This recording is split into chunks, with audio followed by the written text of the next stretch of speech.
மருத்துவ வரலாற்றில் William Stuart ஹால்ஸ்டடோடைய மிகப்பெரிய சாதனைகள் என்னென்னன்றதையும் இவர் எதனால் அமெரிக்க நவீன அறுவை சிகிச்சையின் தந்தைன்னு போற்றப்படுறாருன்றதையும் பார்க்கலாம். வில்லியம் ஸ்டூவர்ட் ஹால்ஸ்டட் அமெரிக்காவை சேர்ந்த ஒரு அறுவை சிகிச்சை நிபுணர். இவர் 1852 செப்டம்பர் 23 அன்னைக்கு யுனைடெட் ஸ்டேட்ஸோடைய நியூயார்க்கில் இருக்கிற நியூயார்க் சிட்டியில் பிறந்தாங்க. இவர் 1877ஆம் ஆண்டு நியூயார்க் சிட்டியோடைய மன்னாட்டனில் இருக்கிற Columbia university college of physicians and சர்ஜன்ஸில் இருந்து டாக்டர் ஆஃப் மெடிசன் அப்படின்ற எம்டி டிகிரியை பெற்றாங்க. அதைத் தொடர்ந்து இவர் மருத்துவ பயிற்சியையும் அறுவை சிகிச்சை பயிற்சியையும் பெற்று ஒரு அறுவை சிகிச்சை நிபுணர் ஆனாங்க.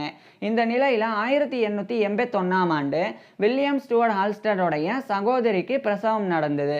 பிரசவத்துக்கு பிறகு அவங்களுக்கு போஸ்ட்மார்ட்டம் ஹெமரேஜ் அப்படின்ற பிரசவத்துக்கு பிந்தைய இரத்தப்போக்கு ஏற்பட்டது. இதன் காரணமாக இவருடைய சகோதரி அதிகமான இரத்தத்தை இழந்தாங்க.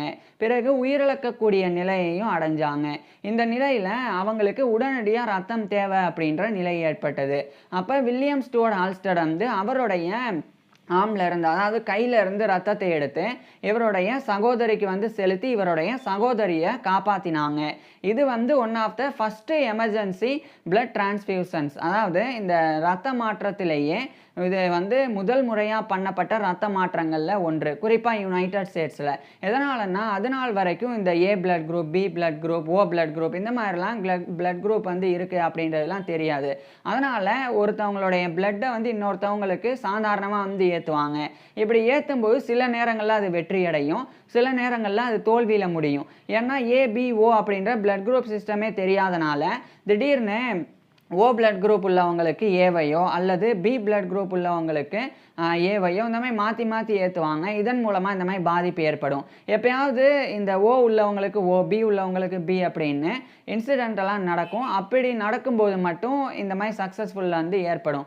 அப்படி 1881ஆம் ஆண்டு முதல் முறை வெற்றிகரமாக அந்த பிளட் டிரான்ஸ்ஃபியூஷனை இவர் வந்து செஞ்சுருந்தாங்க. ஃபார்ச்சுனேட்டாக வில்லியம் ஸ்டூவர்ட் ஹால்ஸ்டட் மற்றும் இவருடைய சகோதரி இவங்க 2 பேருடைய பிளட் குரூப் வந்து ஒன்றா தான் இருந்திருக்கு. அதனால தான் இது வெற்றி அடைஞ்சிருக்கு. அதுக்கப்புறம் அதே ஆண்டில், அதாவது 1881ஆம் ஆண்டு வில்லியம் ஸ்டூவர்ட் ஹால்ஸ்டட் வந்து இவருடைய அம்மாவுக்கு ஒரு அறுவை சிகிச்சை பண்ணாங்க. அதான் கால் ஸ்டோன் ஆப்ரேஷன் அப்படின்றது. அதாவது இவருடைய அம்மாவுக்கு வந்து பித்தப்பையில் கல் இருந்தது. இப்போ அறுவை சிகிச்சை பண்ணி எடுக்கணும் அப்படின்னு வில்லியம் ஸ்டூவர்ட் ஹால்ஸ்டட் முடிவு செஞ்சாங்க. அதுக்காக இவருடைய கிச்சனில் இருக்கிற ஒரு டேபிள் மேலே இவருடைய அம்மாவை படுக்க வச்சு இவருடைய அம்மாவுக்கு இவர் வந்து அறுவை சிகிச்சை பண்ணி அவங்களுடைய பித்தப்பையிலிருந்து 7 கற்களை வெளியே எடுத்து அவங்கள காப்பாற்றினாங்க. இது மிகப்பெரிய ஒரு விஷயம். ஏன்னா அந்த கால் ஸ்டோனை வந்து ரிமூவ் பண்ணுறது அப்படின்றது அந்த காலத்துலலாம் சாதாரணமான விஷயம் கிடையாது. இவர் 7 கற்களை பித்தப்பையிலிருந்து நீக்கியிருந்தாங்க. அது மட்டும் இல்லாமல் தன்னுடைய சொந்தக்காரங்களுக்கு வந்து இந்த மாதிரி, அதாவது ரிலேட்டிவ்ஸுக்கு வந்து அறுவை சிகிச்சை பண்ணுறது அப்படின்றது வந்து மன ரீதியாக ரொம்ப தாக்கத்தை ஏற்படுத்தும். ஏன்னா எமோஷனலாக இருப்பாங்க. அவங்களுக்கு அறுவை சிகிச்சை பண்ணும்போது அவங்களுக்கு எதுவும் ஆயிடக்கூடாது அப்படின்ற பயத்திலேயே அறுவை சிகிச்சை பண்ணுவாங்க. இதனாலேயே பெரும்பாலும் அவங்களுடைய ரிலேட்டிவ்ஸுக்கு சர்ஜன்ஸ் வந்து அவ்வளோவா சர்ஜரி பண்ண மாட்டாங்க, இந்த மாதிரி பிரச்சனை இருக்கிறனால.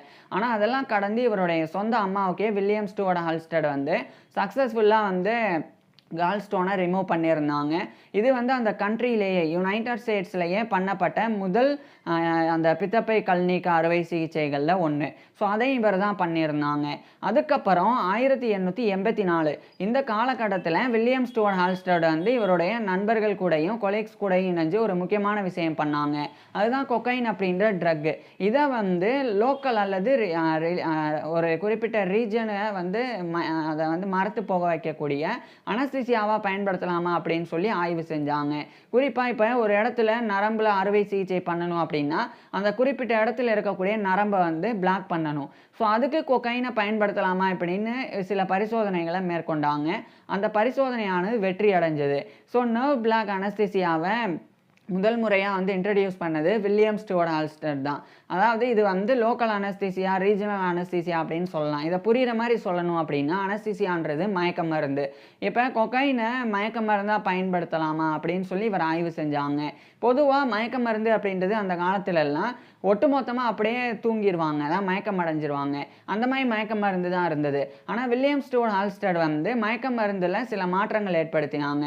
குறிப்பாக சில நேரங்களில் மயக்க மருந்து கொடுத்து அந்த நோயாளிகள் தூங்கிட்டாங்க அப்படின்னா, மயக்கம் அடைஞ்சிட்டாங்க அப்படின்னா அவங்கள வந்து அறுவை சிகிச்சை பண்ணுறதுல நிம்மதியான விஷயம் நடக்கும். ஏன்னா, அவங்க வந்து கத்த மாட்டாங்க, அலற மாட்டாங்க.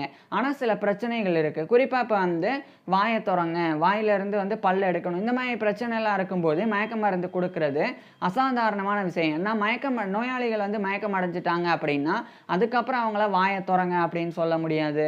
அதே மாரி இன்னும் சில விஷயங்கள், நாக்க நகட்டுங்க, இது மாரிலாம் சொல்ல முடியாது. அப்ப லோக்கல் அனஸ்தீசியாவானது தேவை. அதாவது குறிப்பிட்ட இடத்த மரத்து போக வைக்கிறது. ஸோ, அத பண்ணணும். அதுக்கு இவர் வந்து கொகைன யூஸ் பண்ணாங்க. அது ரொம்ப வெற்றிகரமா இருந்தது. ஸோ, அதுதான் வந்து இந்த டென்டல் சர்ஜரியில பெரிய டிரான்ஸ்ஃபர்மேஷனை ஏற்படுத்தினது. இன்றைய காலகட்டத்தில ஈஸியா வந்து பல்லுக்கு பக்கத்தில அந்த ஈர்ல வந்து ஊசி போட்டு, அத மரத்து போக வச்சு பல்லு வலி இல்லாம எடுக்குறாங்க அப்படின்னா, அந்த லோக்கல் அனஸ்தீசியா, அந்த ரீஜினல் அனஸ்தீசியா வந்து டெவலப் ஆகுறதுக்கு வில்லியம் ஸ்டூவர்ட் ஹால்ஸ்டர் தான் காரணம். ஏன்னா, இவர் தான் ஃபர்ஸ்ட்டு அந்த மாரி ஒரு அனஸ்தீசியாவா இவர் கொக்கைன பயன்படுத்தினாங்க. ஆனா துரதிர்ஷ்டவசமா இந்த கொக்கைன பயன்படுத்துறதுல இவர் வந்து அடிமையும் ஆனாங்க. ஸோ போதைக்கு அடிமையும் ஆனாங்க. இது ஒரு பக்கம் இருந்தது. இன்னொரு பக்கம் வில்லியம் ஸ்டூவர்ட் ஹால்ஸ்டர் வந்து ஸ்பைனல் அனஸ்தீசியா அத வந்து டெமான்ஸ்ட்ரேட் பண்ண ஃபர்ஸ்ட் நபராவும் இருந்தாங்க. ஸ்பைனல் அனஸ்தீசியான்னா என்னன்னா, நம்மளுடைய முதுகு தண்டுல வந்து செரிப்ரோ ஸ்பைனல் ஃப்ளூயிட் அப்படின்னு ஒரு திரவம் இருக்கு. அதுல வந்து இந்த அனஸ்தீசியாவ வந்து ஏத்துனா, இடுப்புக்கு கீழ எந்த உறுப்புகளும் வந்து செயல்படாது. அது வந்து மரத்து போயிரும். அப்ப இடுப்புக்கு கீழ என்ன அறுவை சிகிச்சை வேணா பண்ணிக்கலாம் வலி இல்லாம. ஸோ அப்பேற்பட்ட அந்த டெமான்ஸ்ட்ரேஷனையும் இவர் வந்து பண்ணாங்க. அது மட்டும் இல்லாம அனஸ்தீசியாவ அதாவது கொகைன் அனஸ்தீசியாவ பயன்படுத்தின முதல் நபர் இவர் தான். அந்த சாதனையை இவர் வந்து படைச்சிருந்தாங்க. அதுக்கப்புறம் 1889 இந்த காலகட்டத்தில தான் சில நபர்கள் கூட இணைஞ்சு, குறிப்பா வில்லியம் ஆஸ்லர், வில்லியம் வெல்ஸ், அதே மாரி ஹார்வர்ட் கெல்லி இவங்க கூட எல்லாம் இணைஞ்சு ஜான்ஸ் ஹாப்கின்ஸ் ஹாஸ்பிட்டல்ல யுனைட்டட் ஸ்டேட்ஸ் உடைய மேரிலாண்ட்ல இருக்கிற பால்டிமோர்ல 1889ஆம் ஆண்டு இவர் வந்து நிறுவினாங்க. ஸோ ஒட்டுமொத்தமா வில்லியம் ஸ்டூவர்ட் ஹால்ஸ்டட் உட்பட 4 நபர்கள் இணைஞ்சு தான் ஜான்ஸ் ஹாப்கின்ஸ் ஹாஸ்பிட்டலை நிறுவியிருந்தாங்க. அதுக்கப்புறம் 1889ஆம் ஆண்டு இவர் வந்து ஒரு புதிய விஷயத்தை கொண்டு வந்தாங்க. இவருடைய ஸ்க்ரப் நர்சஸுக்கு, அதாவது இவருடைய செவிலியர்களுக்கு கையுறையை வந்து தயாரிக்கணும் அப்படின்னு இவர் நினைச்சாங்க. ஏன்னா அந்த காலத்தில் ஆன்டிசெப்டிக்ஸ் ஆனது பயன்படுத்தப்பட்டு வந்தது. அதாவது இந்த நோய் கிருமிகளை வந்து அழிக்கிறதுக்காக ஆன்டிசெப்டிக்ஸ் வந்து கிருமி நாசினிகளானது பயன்படுத்தப்பட்டு வந்தது. உதாரணமாக இப்போ வந்து வயிற்றில் ஒரு அறுவை சிகிச்சை பண்ணுறாங்க. அறுவை சிகிச்சை பண்ணிவிட்டு அதை வந்து மூடிடுறாங்க. அதாவது அதை வந்து ஸ்ட்ரெச்சிங் பண்ணி தையல் போட்டு மூடிடுறாங்க அப்படின்னா, அந்த இடத்துல இருக்கக்கூடிய காயத்தின் மீது கிருமி படர்ந்து அந்த காயம் பெரிதாகும், செப்டிக் ஆயிரும். ஸோ அதை வந்து தடுக்கிறதுக்கு ஆன்டிசெப்டிக்ஸ் வந்து அந்த காலகட்டத்தில் பயன்படுத்தப்பட்டு வந்தது. இன்றைய காலகட்டத்திலையும் பயன்படுத்தப்படுது. ஆனால் அந்த காலகட்டத்தில் தான் அதனுடைய தொடக்கம் இருந்தது. ஸோ அப்படி ஆன்டிசெப்டிக்ஸ் பயன்படுத்தும் போது நர்சஸோடைய கையில் அது அடிக்கடி படும். அதனால அவங்களுடைய கையில் நிறைய எரிச்சல் ஏற்படுறது, தோல் கிழிகிறது, இந்த மாதிரிலாம் இருந்தது. ஏன்னா அந்த அளவுக்கு அந்த காலத்தில் ஆன்டிசெப்டிக்ஸ் ஆனது ரொம்ப ஹார்ஷாக இருந்தது. ஸோ அப்படி இருக்கும்போது அந்த பிரச்சனைகளை தடுக்கிறதுக்காக இவர் வந்து ஒரு தின்னான ரப்பர் சர்ஜிக்கல் க்ளவ்வை வந்து உருவாக்கணும் அப்படின்னு சொல்லி க்ளவுஸ் தயாரிக்கக்கூடியவங்ககிட்ட அறிவுரை கொடுத்து அதை எப்படி தயாரிக்கணும் அப்படின்னு சொல்லி அதை தயாரித்தாங்க. அதுக்கப்புறம் இவருடைய ஸ்க்ரப் நர்ஸான கேரலைன் ஹாம்ப்டன் அவங்களுடைய கைகளில் ஃபஸ்ட்டு அந்த அந்த ரப்பர் சர்ஜிக்கல் க்ளவ்வை வந்து கொடுத்தாங்க. அதுக்கப்புறம் இதை ஏன் நம்மளும் பயன்படுத்தக்கூடாது, அறுவை சிகிச்சை பண்ணும்போது விரலில் இருக்கக்கூடிய நகங்களில் இருக்கக்கூடிய கிருமிகள் எல்லாம் நோயாளிகளினுடைய உடலுக்குள்ளே போக வாய்ப்பு இருக்குது. அதே மாதிரி நோயாளிகளுக்குள்ளே இருக்கக்கூடிய கிருமிகள் அது வந்து ரத்தத்தின் மூலமாக கையில் பட்டு அந்த பாதிப்பு ஏற்பட வாய்ப்பு இருக்குது. ஸோ 2 பேருக்கும் பிரச்சனை இருக்கிறனால ரப்பர் க்ளவை பயன்படுத்தி சர்ஜரி பண்ணலாம் அப்படின்னு வில்லியம் ஸ்டூவர்ட் ஹால்ஸ்டட் ஒரு முறையை கொண்டு வந்தாங்க. ஸோ இவர் வந்து ரப்பர் க்ளவை முதல் முறையாக போட்டுக்கிட்டு அறுவை சிகிச்சை பண்ண ஆரம்பிக்கிறாங்க. எந்த பாதிப்பும் இவருக்கு ஏற்படலை. அதுக்கப்புறம் நிறைய அறுவை சிகிச்சை நிபுணர்கள் பின்பற்ற ஆரம்பிச்சிருந்தாங்க. இன்றைக்கு வரைக்கும் க்ளவுஸ் போட்டு அறுவை சிகிச்சை பண்ணுறது அப்படின்றது ஒரு முறையாக வந்து இருக்குது. அதுக்கும் வில்லியம் ஸ்டூவர்ட் ஹால்ஸ்டட் தான் காரணம். அதுக்கப்புறம் 1890 இந்த காலகட்டத்தில் அந்த ஜான்ஸ் ஹாப்கின்ஸ் ஹாஸ்பிட்டலில் ஃபஸ்ட்டு சர்ஜிக்கல் ரெசிடென்சி ட்ரைனிங் ப்ரோக்ராமை இவர் வந்து நிறுவினாங்க. இது யுனைடெட் ஸ்டேட்ஸ்லேயே முதல் முறை. அதாவது சர்ஜிக்கல் ரெசிடென்சி ட்ரைனிங் ப்ரோக்ராம் அப்படின்னா, இப்போ சர்ஜரி படித்து முடித்த உடனே ஒரு சர்ஜன் வந்து சர்ஜனாக மாறிட முடியாது. ஏன்னா சர்ஜரி படித்தா மட்டும் போதாது, அதுக்குண்டான ப்ராப்பரான ட்ரைனிங்கும் வேணும். ஸோ அதுக்குண்டான ஒரு ப்ரோக்ராம் தான் இது. இதை இவர் தான் வந்து கொண்டு வந்தாங்க. முறையாக அறுவை சிகிச்சையில் பயிற்சி பெறணும், அதுக்கப்புறம் தான் சர்ஜன் ஆகணும் அப்படின்னு. ஸோ அதுவும் வந்து பெரிய விஷயமா இருந்தது. அதுக்கப்புறமா வில்லியம் ஸ்டூவர்ட் ஹால்ஸ்டட் வந்து இன்னும் பல்வேறு விஷயங்கள் பண்ணாங்க. அதில் குறிப்பாக சொல்லப்போனால் சில சர்ஜிக்கல் ப்ரொசீஜர்ஸை இவர் வந்து புதுசாக உருவாக்கி இம்ப்ரூவ் பண்ணவும் செஞ்சாங்க. அதில் ஹெர்னியாஸ், அதுக்கப்புறமா இந்த தைராய்டு சம்மந்தப்பட்ட பிரச்சனைகள், அதே மாதிரி கால் பிளாடர், அதுக்கப்புறம் இந்த குடலில் வரக்கூடிய இன்டெஸ்டினல் டிசீசஸ், இதுக்கெல்லாம் அறுவை சிகிச்சை பண்ணக்கூடிய புதிய புதிய முறைகளை இவர் வந்து கொண்டு வந்தாங்க. அதுக்கப்புறம் இவருடைய ரொம்ப முக்கியமான ஒரு சர்ஜிக்கல் இன்னோவேஷன் அப்படின்னா அது வந்து ரேடிக்கல் மாஸ்டெக்டமி அப்படின்றது தான். அதாவது 1894ஆம் ஆண்டு ஒரு புதிய முறையை இவர் கொண்டு வந்தாங்க. அந்த முறை என்னன்னா பிரஸ்ட் கேன்சர் அப்படின்ற மார்பக புற்றுநோய். அது வந்தால் அதுக்கு எப்படி அறுவை சிகிச்சை பண்ணணும் அப்படின்னு ஒரு அறுவை சிகிச்சை முறையை உருவாக்கினாங்க. அந்த பிரஸ்ட் கேன்சர் இருக்கக்கூடிய பெண்களினுடைய மார்பகத்தை என்டையராக வந்து ரிமூவ் பண்ணிடணும், அறுத்து எடுத்துடணும். அதுக்கப்புறம் அவங்களுடைய பெக்டோரல் மசில்ஸ் அப்படின்ற மார்பக தசைகள் அதையும் வெட்டி எடுத்துடணும் அறுவை சிகிச்சை பண்ணி. அதுக்கப்புறமா அவங்களுடைய ஆம்பிட்டில் இருக்கக்கூடிய இந்த லிம்ஃப் நோட்ஸ் அப்படின்ற நிணநீர் முடிச்சுகள் அதையும் வந்து முழுசாக ரிமூவ் பண்ணிடணும். ஏன்னா மார்பக புற்றுநோயானது மார்பக தசைகள் மற்றும் அந்த நிணநீர் முடிச்சுகள் அதிலெல்லாம் போய் பரவி இருக்கும். வெறும் மார்பை மட்டும் அறுத்து எடுத்துட்டா அந்த புற்றுநோய் வந்து முழுமையாக நீங்காது. கொஞ்ச நாளில் மறுபடியும் அந்த புற்றுநோய் ஏற்படும். ஸோ அதை முழுமையாக தடுக்கணும் அப்படின்னா இந்த மாதிரி ஒரு அறுவை சிகிச்சைகளில் இந்த மாதிரி இந்த 3 விஷயங்களை சர்ஜரி பண்ணி ரிமூவ் பண்ணணும் அப்படின்னு ஒரு முறையை இவர் கொண்டு வந்தாங்க. அதுதான் ரேடிக்கல் மாஸ்டெக்டமி அப்படின்றது. அதான் 1894ஆம் ஆண்டு இவர் அறிமுகப்படுத்தினாங்க. அது அடுத்து பல தசாப்தங்கள் வந்து பிரஸ்ட் கேன்சரோடைய ட்ரீட்மெண்ட் ஸ்டாண்டர்டான ட்ரீட்மெண்ட்டாக வந்து இருந்தது. ஸோ அதுவும் வந்து பெரிய சாதனை.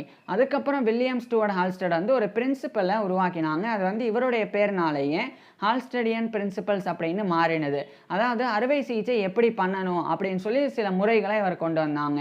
அதில் ஃபஸ்ட்டு வந்து ஸ்ட்ரிக்டாக வந்து ஏசெப்டிக்கை பயன்படுத்தணும். அதாவது இன்ஃபெக்ஷன் வராமல் தடுக்கிறதுக்கு அறுவை சிகிச்சை பண்ணக்கூடிய அறையை சுத்தமாக வச்சுக்கணும், கத்தி சுத்தமாக இருக்கணும், கை சுத்தமாக இருக்கணும், க்ளவ் அணிஞ்சிருக்கணும், அதே மாதிரி ஆடைகள் எல்லாமே சுத்தமாக இருக்கணும் அப்படின்னு அந்த ஒரு விஷயத்தை அவர் வலியுறுத்தினாங்க. இது முதல் ஒரு கொள்கை. அதுக்கப்புறம் வில்லியம் ஸ்டூவர்ட் ஹால்ஸ்டட் வந்து இன்னொரு முறையை கொண்டு வந்தாங்க.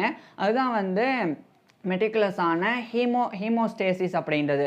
அதாவது அதிகமாக இப்போ அறுவை சிகிச்சை பண்ணுறாங்க அப்படின்னா வயிற்றில் அறுவை சிகிச்சை பண்ணால் வயிற்றில் இருக்கக்கூடிய ரத்தம் அப்படியே வந்து வெளியேறும். ஸோ அதை வந்து தடுக்கணும். அதிகமாக ரத்தம் வெளியேறாமல் ப்ராப்பராக வந்து அறுவை சிகிச்சை பண்ணணும். ஸோ ரத்தப்போக்கையும் கட்டுப்படுத்தணும். அது 2வது ஒரு கொள்கையை அவர் வந்து முன்மொழிஞ்சாங்க. அதுக்கப்புறமா ஜென்டிலாக டிஷ்யூஸை ஹேண்டில் பண்ணணும். அதாவது அறுவை சிகிச்சை பண்ணும்போது அறுவை சிகிச்சை நிபுணர்கள் நோயாளிகளினுடைய திசுக்களை அறுக்கும்போது ஃபாஸ்ட்டாக அறுக்கிறது, கண்ணா பின்னான்னு பண்ணுறது மாதிரி இல்லாமல் ரொம்ப கவனமாக மென்மையாக அதை வந்து அறுத்து எடுக்கணும். ஸோ அதை வந்து கொண்டு வந்தாங்க. அதுக்கப்புறமா ஃபைன் சில்க் சூச்சர்ஸை பயன்படுத்தணும். அதாவது பட்டினால் உருவான ரொம்ப மெல்லிய நூல்களை இந்த இந்த அறுவை சிகிச்சை முடிஞ்சதுக்கப்புறமா அந்த தையல் போடுறதுக்கு பயன்படுத்தணும். அதையும் வந்து வில்லியம் ஸ்டூவர்ட் ஹால்ஸ்டட் வந்து ஒரு முறையாக கொண்டு வந்தாங்க. அதுக்கப்புறமா ஸ்லோவாக அறுவை சிகிச்சை பண்ணணும், அவசரப்படக்கூடாது, அது டெலிபரேட்டாக இருக்கணும். அதே மாதிரி அறுவை சிகிச்சை பாதுகாப்பாகவும் இருக்கணும் அப்படின்னு சில முறைகள் கொண்டு வந்தாங்க. அந்த காலத்துலலாம் இதுக்கு எதிராக தான் அறுவை சிகிச்சைகள் நடந்து வந்தது. அதாவது ரொம்ப வேகமாக அறுவை சிகிச்சை பண்ணுறது, பெருசாக வந்து கவனிக்காமல் அறுவை சிகிச்சை பண்ணுறது, இந்த மாதிரிலாம் இருந்தது. இப்பேற்பட்ட முறைகளெல்லாம் மாற்றி இவர் கொடுத்த முறைகள் தான் ஹால்ஸ்டடியன் பிரின்சிபிள்ஸ் அப்படின்றது. ஸோ இந்த மாதிரி அறுவை சிகிச்சையில் வில்லியம் ஸ்டூவர்ட் ஹால்ஸ்டட் பல விஷயங்கள் பண்ணியிருக்கிறாங்க, பல சாதனைகளை பண்ணியிருக்கிறாங்க. இதனால தான் இவர் அது மட்டும் இல்லாமல் அமெரிக்காவில் இவர் பல முக்கியமான அறுவை சிகிச்சைகளை பண்ணியிருக்கிறாங்க, பல முக்கியமான விஷயங்களை அறிமுகப்படுத்தவும் செஞ்சுருக்கிறாங்க. இதன் காரணமாக தான் இவர் father of American modern surgery, அதாவது அமெரிக்க நவீன அறுவை சிகிச்சையின் தந்தை அப்படின்னு போற்றப்படுறாங்க. இப்பேற்பட்ட நபர் நவீன அறுவை சிகிச்சை தந்தை அப்படின்னும் போற்றப்படுறாங்க. இவர் 1922 செப்டம்பர் 7 அன்னைக்கு இவருடைய 69 வயசில் இறந்து போனாங்க. இவரை பற்றி நீங்கள் என்ன நினைக்கிறீங்க கீழே கமெண்ட்ஸில் சொல்லுங்கள். அதே மாதிரி வில்லியம் ஸ்டூவர்ட் ஹால்ஸ்டடோடைய ஃபுல் லைஃப் ஹிஸ்ட்ரியை நான் ஏற்கனவே பேசியிருக்கேன். அதை பார்க்குறதுக்கு கீழே டிஸ்கிரிப்ஷனில் லிங்க் கொடுத்துருக்குறேன், கட்டாயமாக பாருங்கள். தேங்க்யூ.